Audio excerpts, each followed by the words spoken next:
intrigue, suspense, high drama. And at the same time, we see God's providence. We see his hand working in situations to bring about God's salvation, to bring about God's redemption of his people. And in the midst of the drama and the intrigue, God is working. God's working not just then, but he's showing us through this book insights for living out our own faith. Now, one of the reasons why I love this book is, for me, I got too many thoughts going in my head, running too fast. I was a history major in college. I love history. And so I love the backstory. I love how it all fits together. How did we get here? Where did we come from? What caused us to get to this point? And too often, for me, I will just look at history and put history in its own silo, and then I'll step over here and I'll put the Bible in its own silo, and never the twain shall meet, right? And so I forget too many times that history and the Bible are intertwined, and they are running alongside, because history is his story. And so this book gives us a fantastic divergence of what we see in what we would call secular history affecting and playing into, happening right alongside what we would call biblical history. And so when you see this screen filled with all kinds of dates and stuff, don't freak out on me, okay? Don't just stay with me. You promise? Okay. All right. I have to have that. All right. The book of Esther begins without even mentioning the name of Yahweh. God is not necessarily mentioned in there, and so some scholars didn't want to put it into the canon, but yet I believe God had a purpose. His fingerprints are everywhere. And so maybe you're in a season where God feels silent. Prayers seem unanswered. Circumstances seem unfair. Culture seems hostile to you. And the future may seem uncertain. But Esther reminds us that even when God is silent, he's still ruling over kings. He's still ruling over nations. He's still over circumstances. And he's still over your life. So what looks like a political story is actually divine preparation for salvation. The book of Esther. The title today is It's Never Enough. We're going to see how King Xerxes, it was never enough for him. So if you have your copy, what we're going to do is we're going to read for a while, explain, and then read the rest. All right, let's jump in. Now, in the days of Ahasuerus, or King Xerxes, he's got a Hebrew name, he's got a Greek name, he's got a Persian name. Ahasuerus is his Persian name, Xerxes is his Greek name. My translation uses Xerxes, so I'll refer to him as Xerxes. Now, in the days of Xerxes, the Xerxes, who reigned from India to Ethiopia over 127 provinces. In those days, when King Xerxes sat on his royal throne in Susa, the citadel, in the 3rd year of his reign, he gave a feast for all his officials and servants. The army of Persia and Media and the nobles and governors of the provinces were before him. While he showed the riches of his royal glory and splendor and pomp of his greatness for many days, 180 days.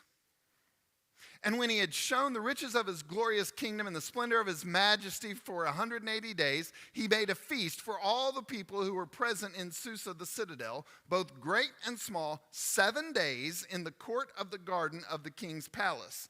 There were white and blue and purple hangings fashioned with cords of fine linen and purple on silver rings and pillars of marble, and couches of gold and silver on a pavement of red, blue, white, black, and green marble, and they were drinking from gold goblets, each of a different shape, and the royal wine was abundant according to the bounty of the king. And Queen Vashti made a feast for the women in the royal palace which belonged to King Xerxes. Now, how did we get to this? How did we get to this scene? Now, here is where I'm going to start my history lesson, okay? So please stay with me. Now, I taught middle school for 15 years, so I'm not above just coming down and standing right beside you and waking you back up to make sure that you are with me, okay? All right. So let's take a quick journey back through Israelite history. Now, I'll try to do it fast, all right? I'll try to do it fast.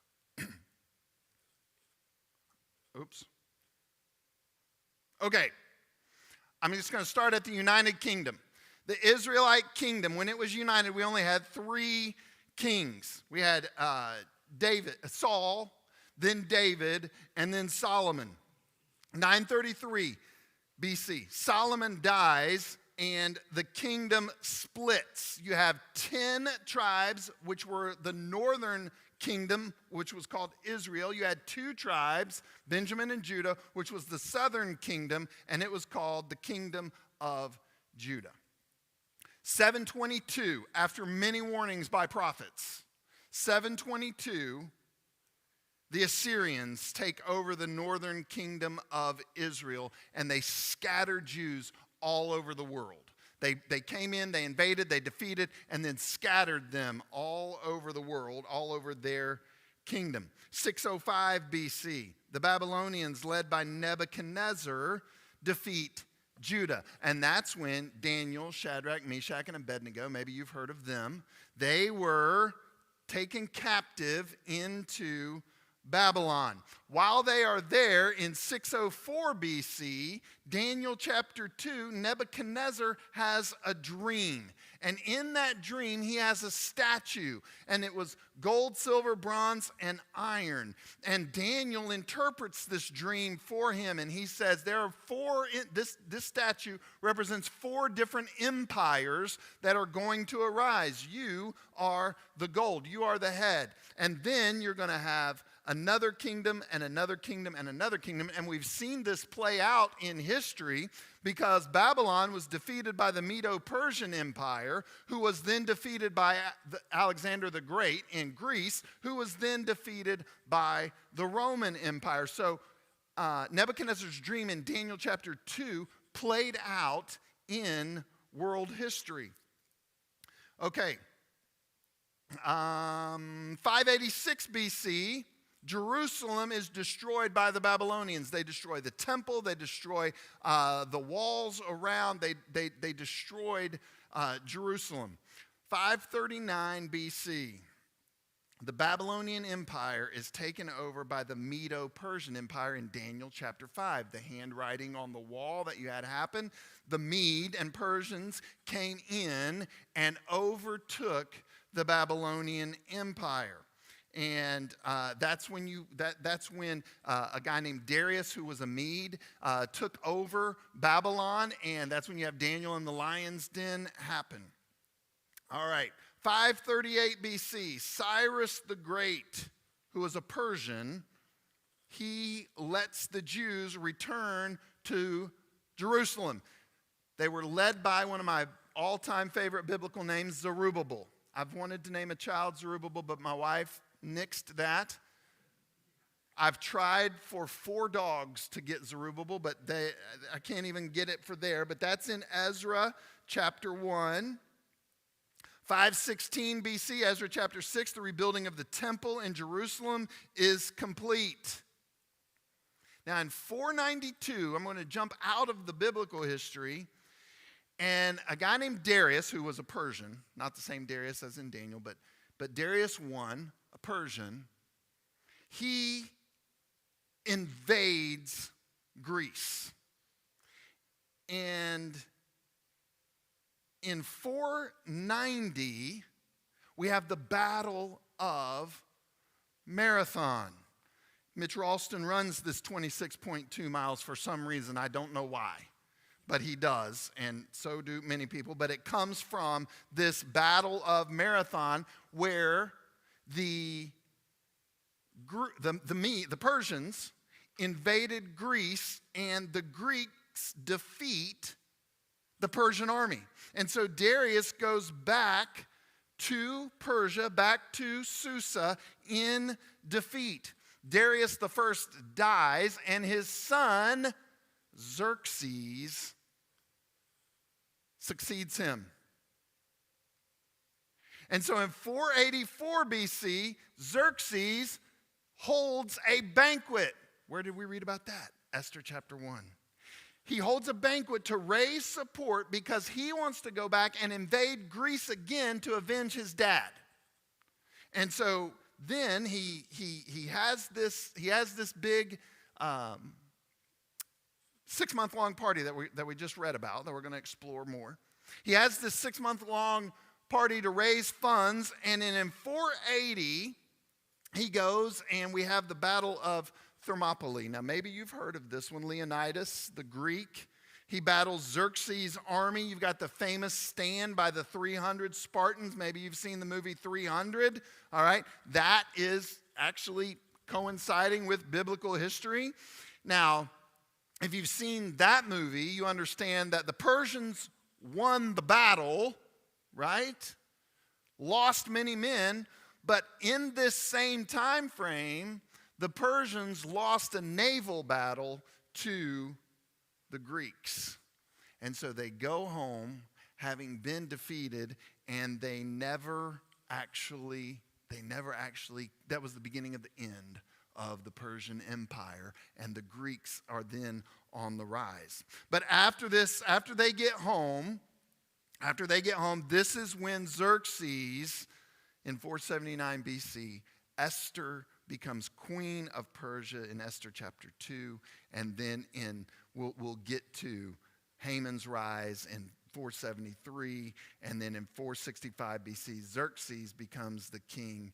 Artaxerxes, his son, becomes the king of the Persian Empire. Everybody still with me? Nod your head. If you're still with me, nod your head. Okay, that wasn't too bad, right? That wasn't too bad.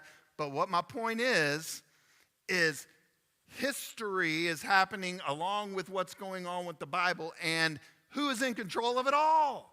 God. God's providence is working in the whole thing. All right, let's get to Esther chapter 1.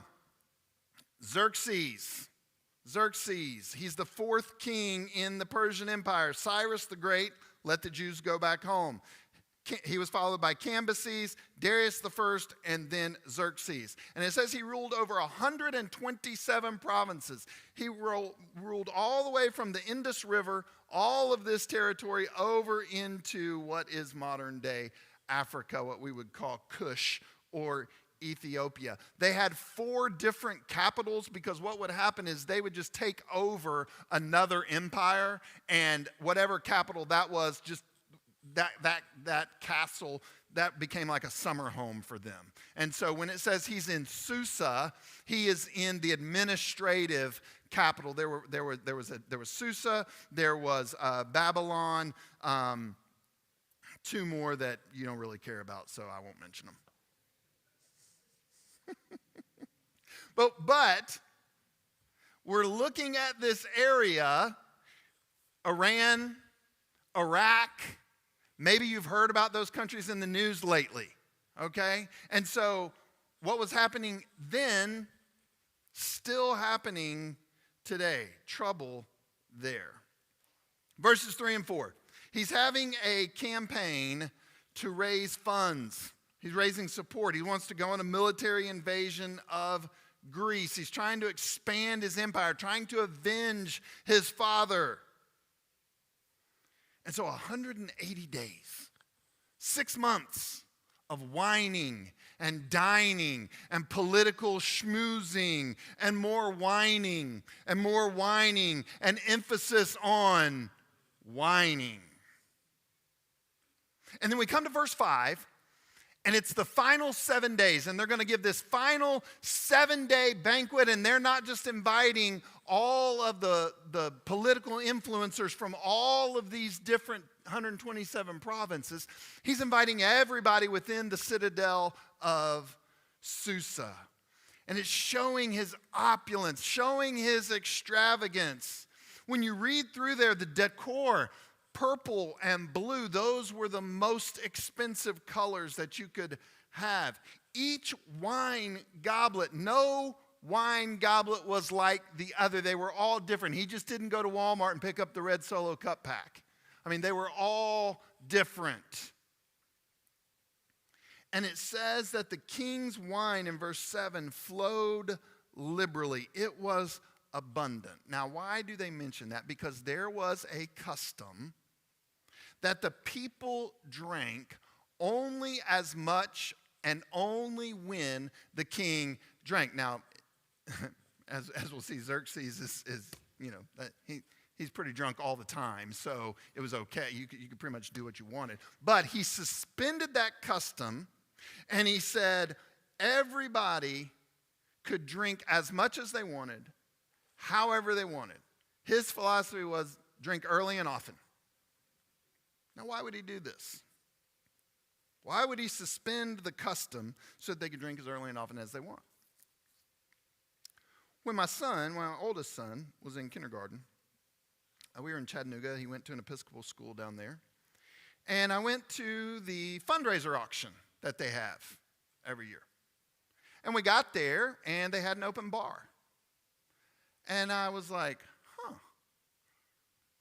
we're at a kids' school fundraiser at the Episcopal Church. Why do they have an open bar? Well, when it came time to bid on the auction items, I knew exactly why. I knew exactly why. Because as the bar flowed, the checkbooks came open and the money flowed. And so they were able to raise a lot of funds. It's no different than what Xerxes was doing here. He was getting them all feeling good and all in high spirits so that they would give him their support. They would send him their money. And more importantly, from all these 127 provinces, they would send him their soldiers so that he could then go and invade Greece and do the military campaign that he wanted. And then we have in verse 9, Queen Vashti is introduced. She also gave a separate banquet for the women. All the wives, harems, girlfriends of the men the queen had to entertain. The Middle East has always been a highly male-dominated society. There were Persian laws that forbid women from being with men when they were having these drinking parties. This was very much male domination, women subservient, keep out of our business, keep out of what we do. That was the culture. It was considered inappropriate and immodest for women to be around men who were drinking. This was actually a Persian law. So as we come to verse 10, keep that law in mind because Xerxes is going to throw out the law. So we've had the background, we've had the history. You still with me? Thank you. Here comes the drama.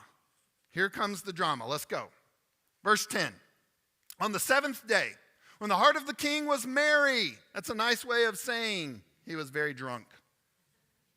He was merry with wine. He commanded Mehuman, Biztha, Harbona, Bigtha, and Agbagtha, Zethar, and Carcass. However you want to read those names, I just say them fast. the 7 eunuchs who served in the presence of King Xerxes, to bring Queen Vashti before the king with her royal crown in order to show the peoples and the princes her beauty, for she was lovely to look at. But Queen Vashti refused to come at the king's command delivered by the eunuchs. At this, the king became enraged, and his anger burned within him. Then the king said to the wise men who knew the times, for this was the king's procedure toward all who were versed in law and judgment, the men next to him being, and there's another list of 7 names, the 7 princes of Persia and Media who saw the king's face and sat first in the kingdom. These are his boys. These are his lawyers. These are his people that help him. According to the law, what is to be done to Queen Vashti because she has not performed the command of King Xerxes delivered by the eunuchs? Then Memucan said in the presence of the king and the officials, not only against the king has Queen Vashti done wrong, but also against all the officials and all the peoples who are in all the provinces of King Ahasuerus, King Xerxes. You see the drama? You see the over-exaggeration, the hyperbole there? For the queen's behavior will be made known to all women, causing them to look at their husbands with contempt, since they will say, King Xerxes commanded Queen Vashti to be brought before him, and she did not come. This very day, the noble women of Persia and Media who have heard of the queen's behavior will say the same to all the king's officials, and there will be contempt and wrath in plenty. If it pleases the king, let a royal order go out from him, and let it be written among the laws of the Persians and the Medes, so that it may not be repealed, that Vashti is never again to come before King Xerxes. And let the king give her royal position to another who is better than she. So when the decree made by the king is proclaimed throughout all his kingdom, for it is vast, all women will give honor to their husbands, high and low alike. This advice pleased the king and the princes, and the king did as Memucan proposed. He sent letters to all the royal provinces, to every province in its own script, and to every people in its own language, that every man may be master in his own household and speak according to the language of his people. Okay, here we go. Let's explain that a little bit. Xerxes in high spirits from the liberality of the wine. And surprise, surprise, he makes a dumb decision. I know you've never heard of somebody being drunk and making a dumb decision before, but it happens. So he decided that he was going to show off Vashti to all the men at the party because she was lovely to look at. And he orders her, and the text says, to come in before them wearing her royal crown. Now, I already told you it was against the law. It was against the law. It was immodest and inappropriate for her to do that. And so Vashti refused. Now, scholars have different opinions on why she refused. Some say he wanted her to wear the crown and nothing else for her to come in. Some say that she was pregnant with Artaxerxes and didn't want to come in because she was pregnant. Some say she didn't want to be sexually exploited or objectified. But nonetheless, whatever it was against the law. Women were not allowed to be with men during these parties. They had modesty laws and what women could wear and how they were supposed to dress, not being with men. And Xerxes is asking her to go against the law. And she refuses. This sets off a firestorm. This sets off a firestorm. Now, we don't understand the culture enough to get all the nuances of why this was such a big deal. But it was a shame-honor culture. Xerxes was the king, and Vashti, his wife, refused him in front of his drinking buddies. And it brought shame on him. So we don't understand shame-honor, but we also don't understand king. We don't understand king culture. Kings were considered to be gods and did not make mistakes. Even though they might have been drunk and not realizing what they were doing, they were still godlike, and what they said went, and they did not make mistakes. For Vashti to embarrass him, to bring shame on him, to refuse him, that was a huge deal. He was king. He couldn't just say, oh, I was drunk, I made a mistake, I didn't know what I was doing. He would be seen as weak. He would be seen as foolish, and he might be overtaken by someone waiting in the wings. We're going to see a plot that was uncovered by people who wanted to overtake him in chapter 2.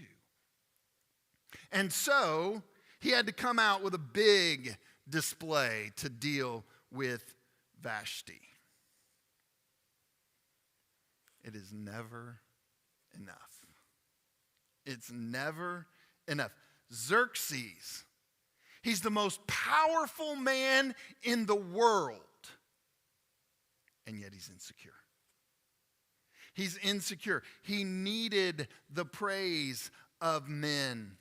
He had money, he had power, he had title, he had success, and yet it was never enough. He wanted more. He wanted more land. He wanted more territory. He wanted more praise by his people. And so then when he asks Vashti to do this and she refuses him, he is in a bind. But this principle, it is never enough, translates to us. If you're not enough without, you'll never be enough with. If you're never enough without the title, you'll never be enough with the title. If you're not enough without the money, you'll never be enough with the money. If you're not enough without getting the promotion, you'll never be enough with the promotion.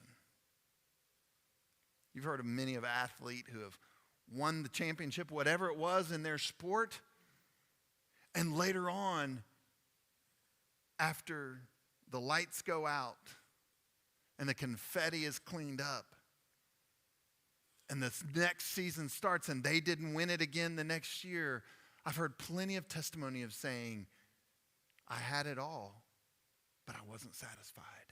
I wasn't filled on the inside. And many of them have given testimony of how they have come to know Christ and have been fulfilled. It's never enough. If you're not enough without it, you will never be enough with it. This is an example that King Xerxes gives us. It's never enough. The king now gets with his advisors. He gets with his advisors and he says, what must be done to the queen? Side note,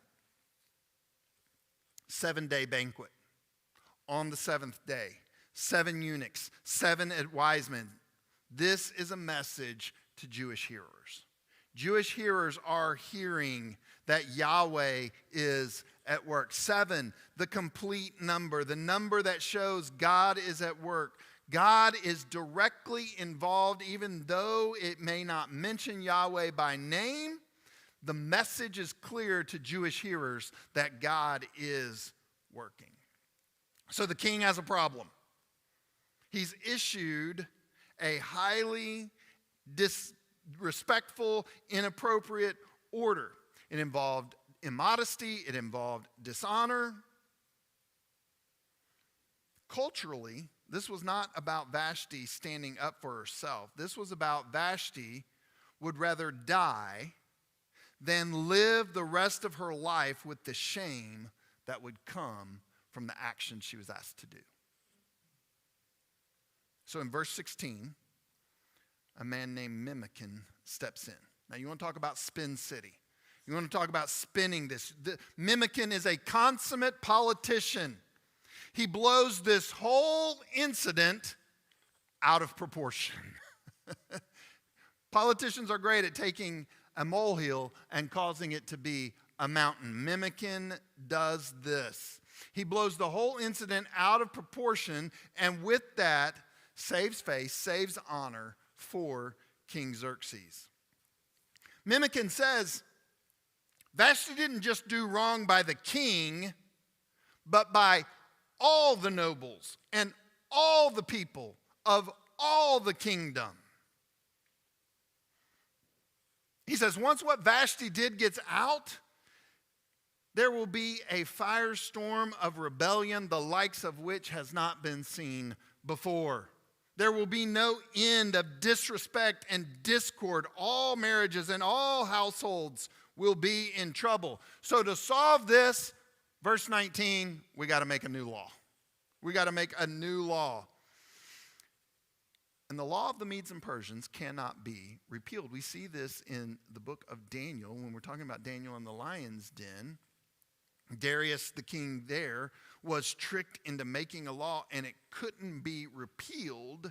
It can only be replaced. So they make a new law. Vashti will no longer be queen. She cannot be in the king's presence, and there will be a search for a new queen.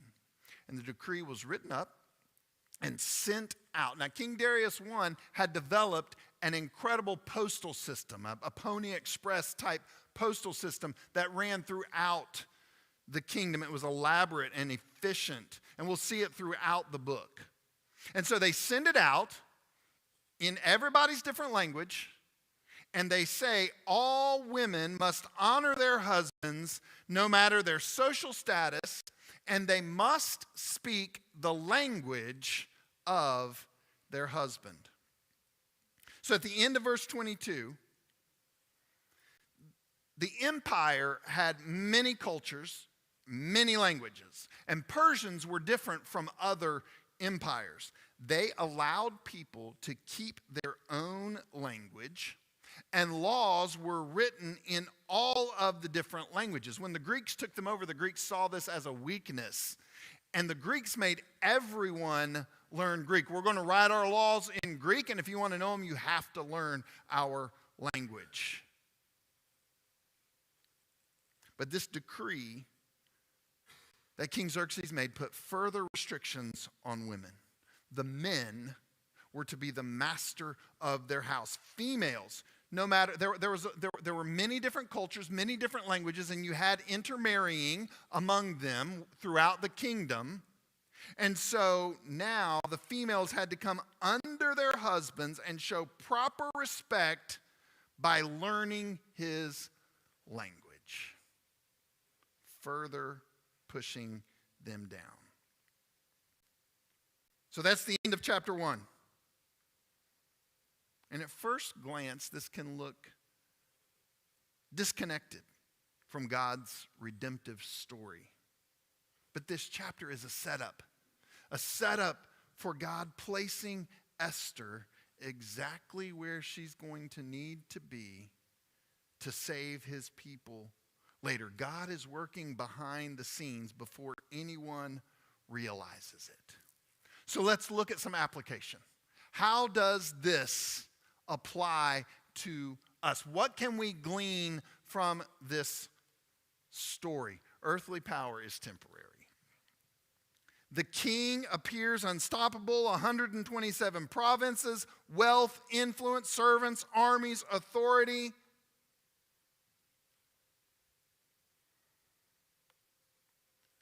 And yet chapter 1 exposes his weakness. The weakness that he had. The king who rules an empire can't control his own temper. He can't control his own drinking. He can't control his own household. And so earthly power is temporary. The world celebrates political power, financial power, social influence, public image. But Scripture constantly teaches us that those fade. Human glory fades. The grass withers. The flower fades. But the word of God will stand forever. No earthly throne stands forever. Every kingdom eventually falls. Every powerful ruler eventually dies. Only God is eternal. Our hope cannot rest in government, career, money, popularity, personal strength. Our hope is in Christ alone. Second thing, pride leads to destruction. Oh, maybe your mom quoted Proverbs 16:18 to you like my mom did all the time. Pride goes before the fall. Pride goes before destruction. An arrogant spirit before the fall. King Xerxes is intoxicated, not just with wine, but with pride. He throws this lavish feast to impress. He treats the people as objects for his own glory. He wants Vashti displayed as a trophy wife. Pride always distorts the heart. God opposes the proud but gives grace to the humble. Pride says, I'm in control. I deserve worship. My will matters most. Pride is the oldest sin in history. It was the sin of Satan. It was the sin in the garden, and it still destroys lives today. Pride destroys marriages. Pride destroys friendships. Pride destroys families. Pride destroys churches. Pride destroys souls. And the gospel confronts pride because salvation requires humility. No one can come to Christ saying, I'm good enough. Look at me. You deserve me. We come saying, I'm a sinner. I'm in need of mercy. I cannot save myself. Before God can exalt a person must humble themselves before him. Humble yourselves in the sight of the Lord, and he will lift you up. Oh, we see people making hasty decisions here. Snap decisions, decisions when they're angry, decisions when they're not in the right mind. Making hasty, not thought through decisions will cost you greatly. And who influences your decision making? Bad company corrupts good character. Not that Xerxes had great character to start, but the people he hung around didn't help him out any. Treat your wife with respect. Do not ask her to embarrass herself or to shame herself. Treat her like she is a queen, like she deserves to be treated. You can't do that when we're full of pride. God is constantly working. God is constantly working behind the scenes. This is the great message of Esther. Chapter 1 may seem random. A banquet, a drunken command, a queen's refusal, political panic. But every event is positioning Esther for her future assignment. None of this is accidental. What looks chaotic is ordered by divine sovereignty. Romans 8:28. God works all things together for good for those who love the Lord and are called according to his purpose. Not some things, not the easy things, all things. Sometimes God works through miracles. Sometimes God works through ordinary events. Sometimes God works through painful detours. But when we have faith in him who works, who is constantly working, we may not understand why a door closed, why a job was lost, why a relationship ended, why a hardship came, why the timing changed. But God sees the full story. You and I can only see a small slice. He sees it all. Esther 1 reminds us that providence is real, that God is never absent, God is never late, and God is never confused. He is constantly working. God uses unexpected people. At the end of chapter 1, a vacancy exists in the palace. Who is going to be the queen? And ultimately, it will be filled by a young Jewish girl named Esther. No one in chapter 1 knew that God was preparing a deliverer, that God was protecting his covenant people, that God was advancing his kingdom redemptive plan. The world often overlooks the people that God chooses. God uses ordinary people, shepherds, fishermen, exiles, widows, prisoners. God delights in using weak vessels so his power receives the glory. Some people say, God could never use me. What can I offer? You don't know my past. My past disqualifies me. I've failed too much. The gospel says Christ came precisely for the broken sinner. Christ did not come to save the self-righteous, to save the prideful. He came to save the broken and the lost. The cross proves that God specializes in redemption. While Xerxes was full of pride, what we can learn is that Jesus is the true king. The true king is Jesus. Esther contrasts earthly kingship with the perfect kingship of Christ. Xerxes ruled through pride, fear, impulse, selfishness. Jesus is the opposite. He rules through righteousness, holiness, mercy, and truth.